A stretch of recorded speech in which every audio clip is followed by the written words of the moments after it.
Iran's top police official issued an ultimatum on Monday saying the protesters must hand themselves in or face the full force of the law.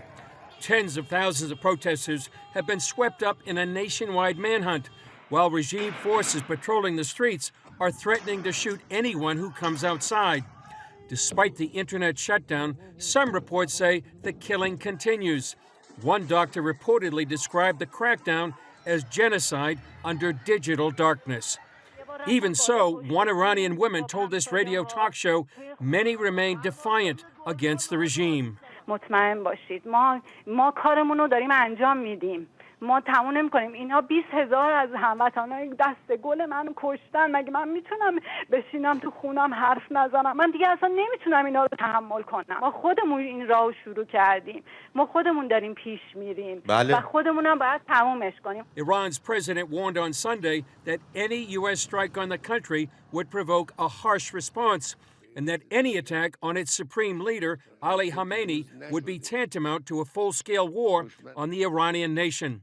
In a speech to the Knesset, Israeli Prime Minister Benjamin Netanyahu had his own warning for Iran.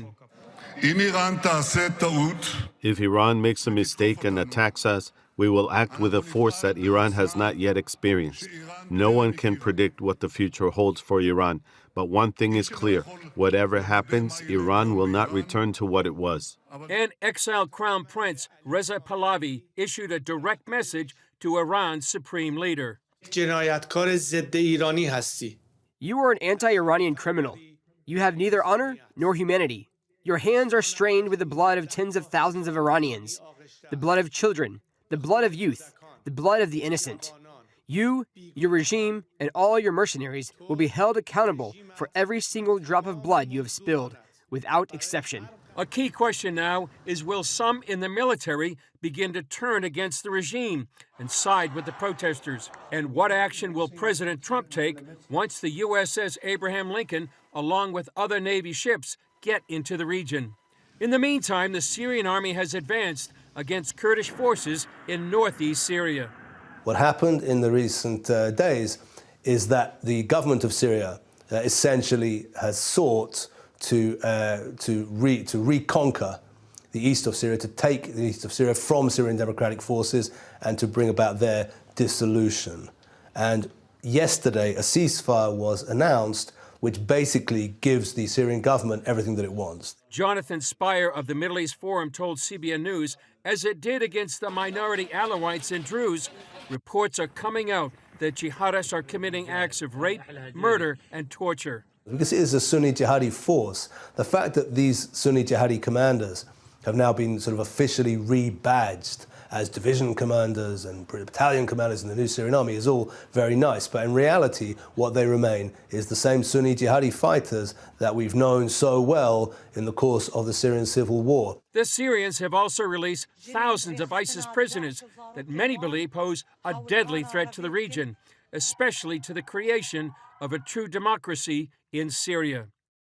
Going to continue our coverage now with Chris from Jerusalem. So, Chris, are the Iranian people determined to push ahead with their protest against the regime rather than just waiting for help from the United States or other countries? And what more can you tell us? Well, from what we can tell, they're continuing in ways, in what ways they are getting without getting arrested or killed. They can do that. Some people are having trouble going out in the streets because these Bashi's forces are actually saying, if you come out, we're going to shoot you.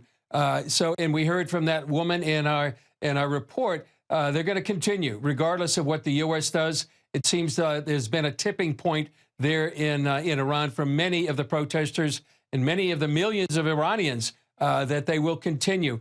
Pahlavi, for his, says that they will prevail. And as I said, that woman, is just representative of many of the Iranians right now. They have been shouting since almost the beginning of this protest, Ephraim, that this is the final battle. And they are looking for help from President Trump. But in the meantime, it looks like the regime is literally trying to run out the clock and doing what they can to just either kill or suppress or intimidate or arrest the protesters, just to try to suppress and smother these protests. In the meantime, the economic crisis for the regime remains. There's food shortages, there's inflation, just a desperate situation right now. And what really struck me, Ephraim, what the doctor said, this is a genocide under digital darkness, and that the internet remains shut down. That's why it's so important to be praying for the people of Iran at this time. Is there a sense in Israel and other countries the Iranian regime's days are numbered? Well, there's a sense that maybe the regime is running out of road, as some people have said it. The nationwide protests may not stop. They're facing international sanctions, and some people believe the gap between the regime and the people may be unbridgeable. Will the supreme leader compromise? Will he make concessions to protesters? It seems unlikely. Some people say that would be like drinking from a poisoned chalice. And as I said, the water crisis, which I hadn't mentioned, but is so desperate. The economic crisis, it remains to be seen what's next. Pahlavi hopes that he can be that transitional leader. He has a plan for that transition, but we'll see what happens in the next few days, especially when the Abraham Lincoln gets into the region. We know that the U.S. aircraft carrier Abraham Lincoln and other ships are traveling to the Middle East. What can you tell us about that? Well, basically, it's an armada on its way, and just part of a massive military buildup. Guided missile submarines in the region that have cruise missiles. More than a dozen U.S. military transports have come here. Anti-missile batteries in the region. There's coordination between Israel and other regional partners like the UAE. Electronic warfare is going on right now. And also we have that rhetoric, that warning from President Trump that new leadership in Iran is necessary. And the White House is saying all options are on the table. So the military buildup and the rhetoric all points to perhaps a military intervention. We may see if it happens, how big it is, and whether or not it's possible to tip towards the regime and have the regime fall. Shifting gears just a little bit, Israel has torn down the headquarters of the United Nations Relief and Works Agency in Jerusalem. What's the story behind that? Well, Israel is saying that if their buildings weren't being used, and they had actually banned UNRWA here in Jerusalem a number of months ago, and so. But the Jordanians are protesting. The UN is protesting. But for the Israeli people, many people believe that UNRWA has been telling and educating more generations of Palestinians that they will return to Israel, replace Israel. And so this has been a battle that's been going on ever since the Gaza war in particular, because UNRWA and Hamas had really had an incestuous relationship. Many of the people in Hamas were members of UNRWA. So this is just sort of the latest step in the battle between UNRWA and Israel. What's the latest in northeast Syria, and why is this important? It's very important, Ephraim. It's the Syrian army, which is made up of many jihadists. These are former al-Qaeda members, and they're attempting to take over northeast Syria.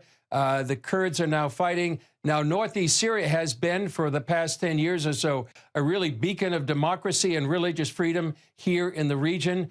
We understand that now the ceasefire may be over. The Kurds are fighting, and thousands of Kurds are coming from Iraq and Turkey to stand with the Kurds in northeast Syria. And as I said, it had been a bastion of democracy. And this also represents an expansion of Turkey and the new Syrian regime that would want to implement Sharia law, seemingly with tacit U.S. approval. Senator Lindsey Graham says because of this, he may want to ask for reimposition of the sanctions, and we'll see. But some people say maybe too late. And then, as we mentioned in the report, many ISIS prisoners have been released. What do you have for us today on Jerusalem Dateline before we let you go? Well, more analysis from Jonathan Spire. We have a story from CBN Israel helping people here in Israel in their way. CBN Israel does an amazing job, and certainly updates about the latest here in the Middle East. All right, our CBN News Middle East Bureau Chief Chris Mitchell, thank you so much for your insights. Look forward to checking back in with you in the days ahead this week. I want to remind you at home, you can get the latest from Jerusalem Dateline at 8 p.m. Eastern on the CBN News Channel. You can also watch it on the CBN News app. It's also available on YouTube.